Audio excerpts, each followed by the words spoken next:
The city skyline glittered beyond the floor-to-ceiling windows of the lavish hotel suite, casting long shadows across the polished marble floors. The suite was a fortress of power and wealth, the kind of place where important men made important decisions, where deals were brokered and secrets were buried beneath layers of expensive whiskey and whispered promises. Alira stood near the coffee table, appearing small and almost delicate amidst the grandeur. She wore a modest, pale blue cashmere sweater that clung softly to her frame, paired with a knee-length black skirt, just enough elegance to make her seem sophisticated but not too bold. Her long dark hair was swept into a loose, effortless style, tendrils framing her face in a way that softened her features. She looked every bit the naive, starry-eyed young woman she was pretending to be. Senator Franklin Washington, on the other hand, was the embodiment of power. Even in his late 50s, his presence dominated the room. His suit jacket had been discarded on the back of a chair, leaving him in a crisp white dress shirt with the top buttons undone and a loosened tie around his neck, suggesting the casual arrogance of a man who had never been told no in his life.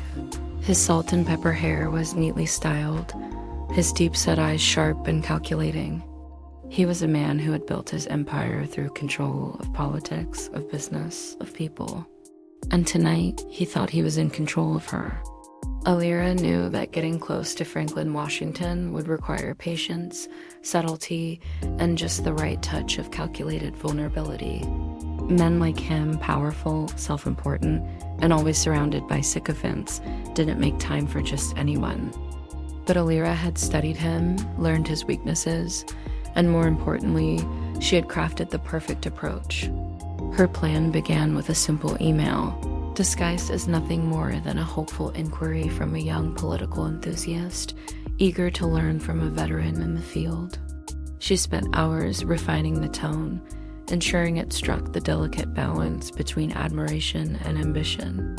It had to be flattering but not overbearing, professional yet warm. The subject of the email read, "A request for guidance from a young admirer."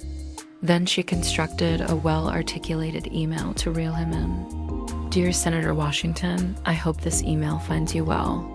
My name is Alira Monroe, and I have been deeply inspired by your work in public policy and governance.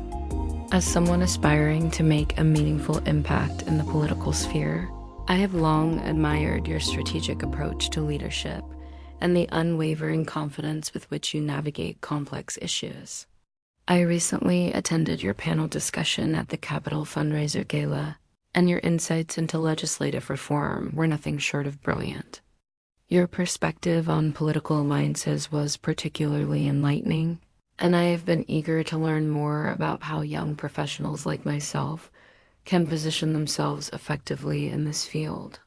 If you have any availability in the coming weeks, I would be truly honored to meet with you, even if just briefly. I understand how incredibly valuable your time is, but any guidance you could provide would mean the world to me.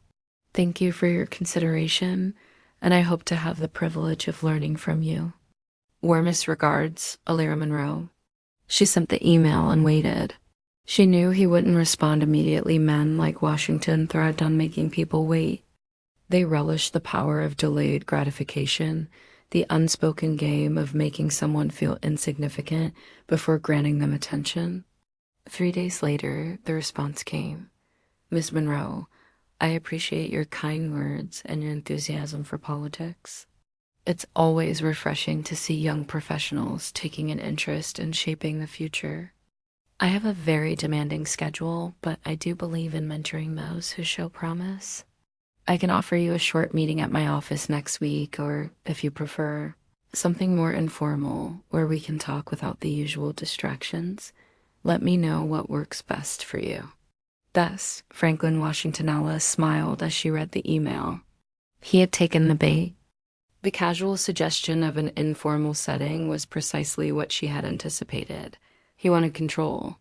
He wanted her to feel like he was doing her a personal favor, granting her an opportunity that others would never receive. Her response was swift and filled with carefully placed gratitude.